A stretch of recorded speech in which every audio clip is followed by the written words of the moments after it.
Growing up, I didn't want to be a pastor. I wanted to be an astronaut. I wanted to fly in space and explore strange new worlds. I wanted to seek out new life and new civilizations. I wanted to boldly go where no one has gone before. Yes, I love Star Trek. Yes, I was a Trekkie. I loved everything science fiction. I was a nerd, after all, a geek, a dork, a dweeb. I struggled with a touch of social awkwardness. I stuttered. I could be uncomfortable in front of large groups, especially when I had to speak in front of those groups.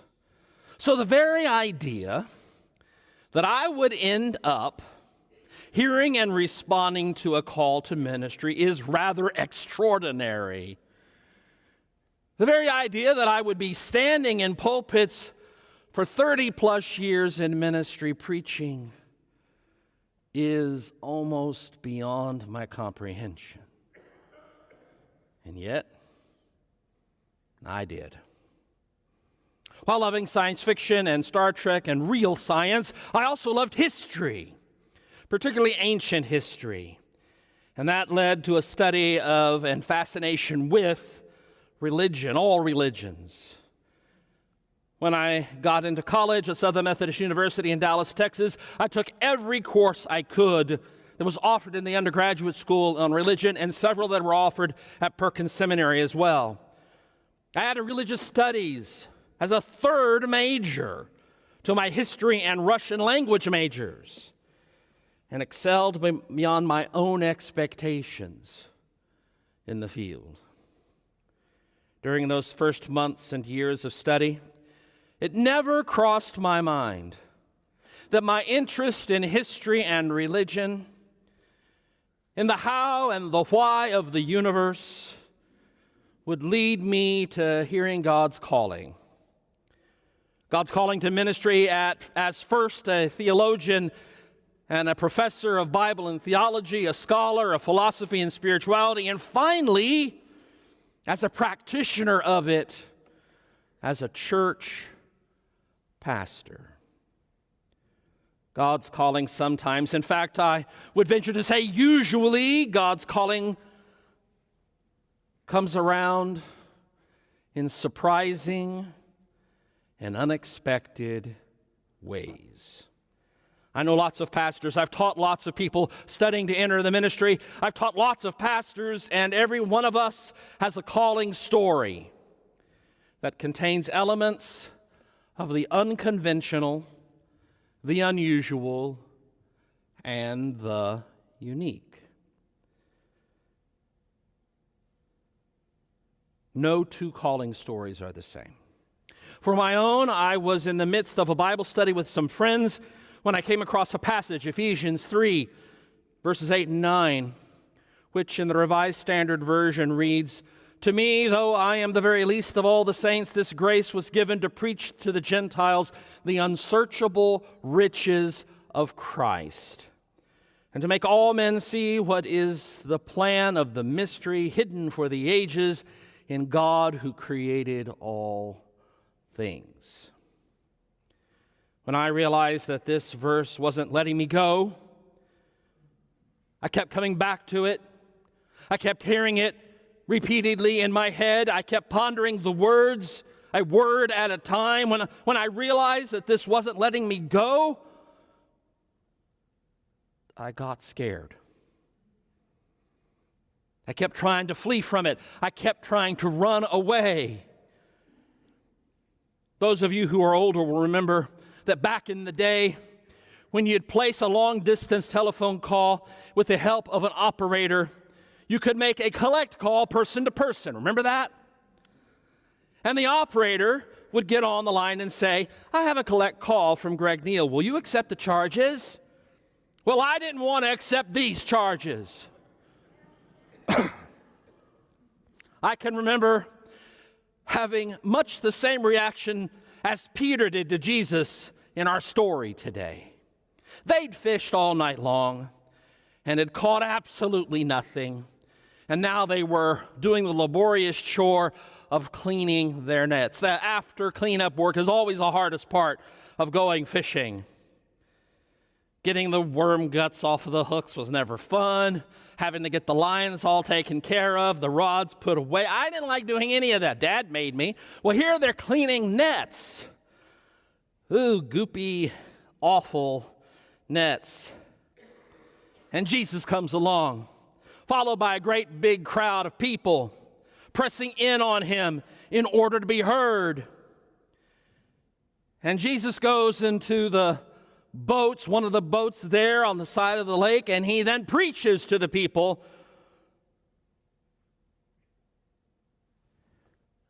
While Simon and his crew are trying to clean their nets.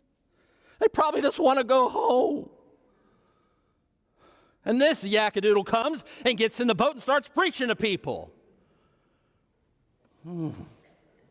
I can't help but imagine that Simon, whom Jesus would later nickname as Cephas in Aramaic, or Petros in Greek, or Rocky. Yeah, he named him Rocky.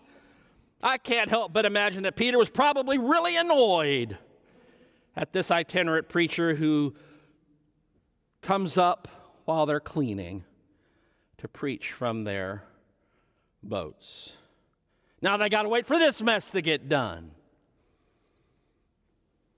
When Jesus is done preaching, he has Peter put his boats out to take another chance at fishing. Even though they had tried all night long, Master, we have worked all night long, but have caught nothing. Yet if you say so, we'll let down the nets. We've got to hand it to Simon. He did what Jesus told him to do. Often we fail to do that. They set out into the water and let down their nets and had a huge catch of fish. So many fish, in fact, that it almost caused their boats to sink. So many fish that James and John Zebedee, two of Simon's buddies, had to help haul in the catch. So amazing was this that it terrified Simon. He fell down at Jesus' feet and said, "Go away from me, Lord, for I am a sinful man." I understood that terror. It resonated with me. I remember hearing this passage not long after reading the calling passage from Ephesians. And Peter's words echoed in my head. "Go away from me, Lord, for I am a sinful man." That's kind of how I felt when God kept pursuing me with this crazy idea of a calling to ministry. I remember saying one day, "Jesus, you're nuts." I knew I didn't deserve it. I knew I didn't measure up to the standards and norms of our society and the church for being a minister. I knew I was gay. I'd known since I was in the 6th grade, maybe even earlier. My parents knew since I was in the 8th grade. If the church knew that I was gay, I'd certainly not get in. It was one of those secrets that we just didn't share. We kept quiet. That was especially true in the late 1980s in the South, in Texas, where being gay was a great big no-no. How could Jesus call me? Why would Jesus call me? What could Jesus possibly be calling me to do?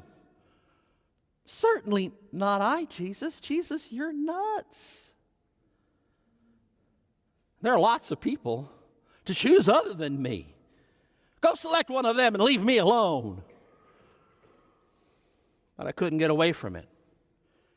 Ephesians 3:8 and 9 wouldn't stop chasing me. Other passages, other biblical stories would not quit pestering me like this one. And I kept hearing Jesus' words to Simon, "Do not be afraid, for now on you will be catching people." God's calling to us can come in the most unexpected of ways and times and can produce the most unexpected results. In today's passage from Luke's Gospel, Jesus first preaches from the boat. Then he instructs them to let down their nets, and they have a massive haul of fish. The imagery is clear. It's a narrative with symbolic and metaphorical elements. First, Jesus' preaching captures a crowd of people. Then fishing, they capture a crowd of fish. And finally, Jesus calls them to go and capture a crowd of people with him. The gospel of Jesus can produce a great return of grace if only we will respond, if only we'll let down our nets, if only we'll do what Jesus says. And welcome all into the family, into the kingdom of God. What does it mean to let down our nets? There are many ways to let down our nets. We have many different kinds of nets to let down. Early on in my ministry, during the infancy of the internet, and as the World Wide Web was beginning, I thought I saw a way of pushing the measure of God's grace, the proclamation of God's love, the full measure of faith towards others beyond the walls of the church and into the internet. In the 1990s, the General Board of Global Ministries of the United Methodist Church made a small portion of one of their computers as a server on the internet to help communications with missionaries and to enable churches to have a web page. I found out about it early on and began making strides to learn how to do coding for the internet, the very first HTML language. And then I created a website for the church I was serving at the time. And this allowed us to reach beyond our walls. I was very proud that on the predecessor to Google, remember Ask Jeeves? On that, you would find Beverly Drive United Methodist Church when you put church into the search engine in Wichita Falls, Texas. It was the only church that showed up, and I was proud of that. I quickly launched my own online ministry in 1999 at revneal.org, sharing first written sermons and articles, then audio sermons. In 1999, that was pushing it. And finally, by 2010, video sermons. Letting down our nets, engaging in ministry wherever and however God calls us, being willing to live and proclaim the gospel wherever and however we can. That's one way that we let down our nets, that we share the good news, that we live the good news where we are, however we are, with everyone that God sends us. Sharing your worship via Facebook. You know, you can do that. You can take your phone and you can go to our Facebook page and call up the broadcast and tap share and share it to your family and friends on Facebook. And in so doing, it shows up in multiple news feeds for others to see and know, to join it live or to join it later and to watch. And when we get 2 and 3 shares, we pick up 20 or 30 more views. If we get 10 shares or 20 shares, we pick up 150 to 250 to 300 more views. And some of them, about 5 to 10%, but some of them stay to watch and participate in the whole service. That's called, that big E word that some of us find very uncomfortable, evangelism. It's called casting your nets, letting down your nets to share the good news of God's grace with all. We share the good news when we feed the hungry in our Tuesday night meal, when we offer medical care in the Tuesday night medical clinic, when we offer legal help in our immigration clinic, when we provide coats to people who are cold, assistance to people who need help with utilities or gas, when we reach out to help others in need, we are truly expressing God's love. We are letting down our nets to receive God's grace and share it with all.